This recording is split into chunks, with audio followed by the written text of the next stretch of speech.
আসসালামু আলাইকুম। Welcome to my YouTube channel Farin's diary. কেমন আছেন আপনারা? আশা করি আল্লাহর রহমতে সবাই ভালো আছেন। আমিও ভালো আছি। দেখতে পাচ্ছেন আমি থানকুনি পাতা নিয়ে নিয়েছি আজকে। থানকুনি পাতার দুইটা মজার ভর্তা করব। থানকুনি পাতা তো আমরা সবাই জানি খুবই একটা উপকারী খাবার। চলেন শুরু করা যাক আজকের মজার দুটো ভর্তা থানকুনি পাতা দিয়ে। দুই প্রকারের ভর্তার জন্য আমি সব কিছু রেডি করে নিয়েছি। থানকুনি পাতা কুচি, রসুন কুচি, পেঁয়াজ কুচি, শুকনা মরিচ, কাঁচামরিচ, এগুলো কিন্তু আমি সবগুলো ভালো করে হাত দিয়ে কষলিয়ে সামান্য পরিমাণ সরিষার তেল দিয়ে করে নিব।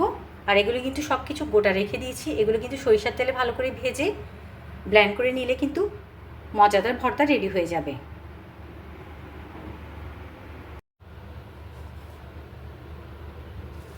ভালো করে মেখে নেওয়ার জন্য কিন্তু আমি একটা বড় বক্স নিয়ে নিয়েছি। থানকুনি পাতা কুচি, রসুন কুচি, পেঁয়াজ কুচি, শুকনো মরিচ কুচি, কাঁচামরিচ কুচি,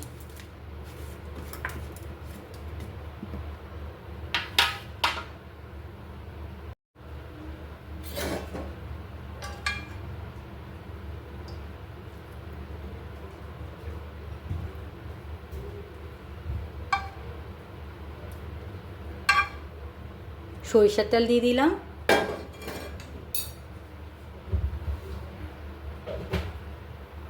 পরিমাণ মতো লবণ,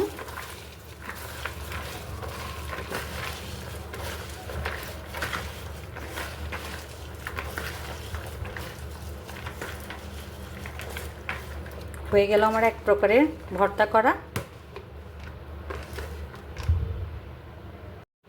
দেখতে পাচ্ছেন আমি সুন্দর করে প্লেটে সাজিয়ে নিয়েছি।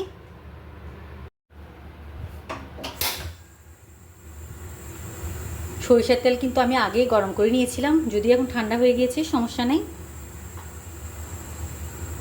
সব কিছু একসাথে দিয়ে দিব। পেঁয়াজ, রসুন, কাঁচামরিচ, শুকনো মরিচ,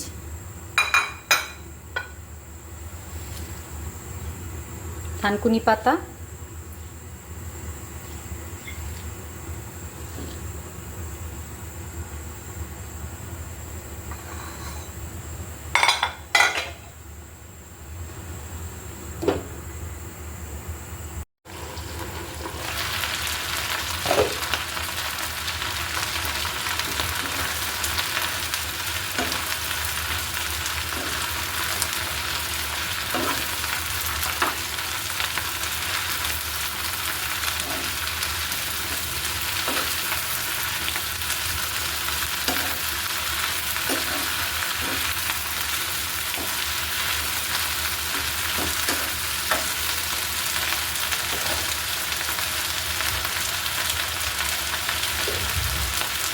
স্বাদ মতো লবণ,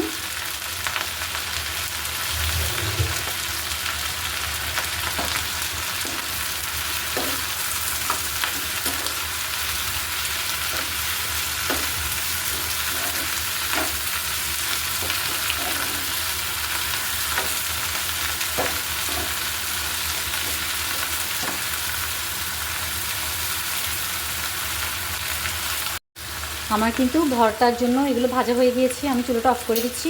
ঠান্ডা হলে আমি এটা ব্লেন্ড করে নিব। বানিয়ে ফেললাম মজাদার দুই ধরনের থানকুনি পাতার ভর্তা। ছোট বড় আমরা সবাই জানি থানকুনি পাতা আমাদের শরীরের জন্য কতটা ভালো। এটা কিন্তু সৌন্দর্য বৃদ্ধির জন্য, ত্বক সুরক্ষা করে, চুল পড়া রোধ করে, স্মৃতিশক্তি বৃদ্ধি করে, হজম শক্তি বৃদ্ধি করে, আবার পেটের সমস্যা কিন্তু দূর করে দেয়, স্নায়ুতন্ত্র ভালো রাখে, আবার লিভার কিন্তু সুরক্ষা করে, রক্ত পরিশোধন করে। এছাড়া অনেক হাজার হাজার উপকারে কিন্তু আসে এই থানকুনি পাতা। তো আজকের মতো বিদায় নিচ্ছি। সবাই ভালো থাকবেন, সুস্থ থাকবেন। আল্লাহ হাফেজ। আসসালামু আলাইকুম।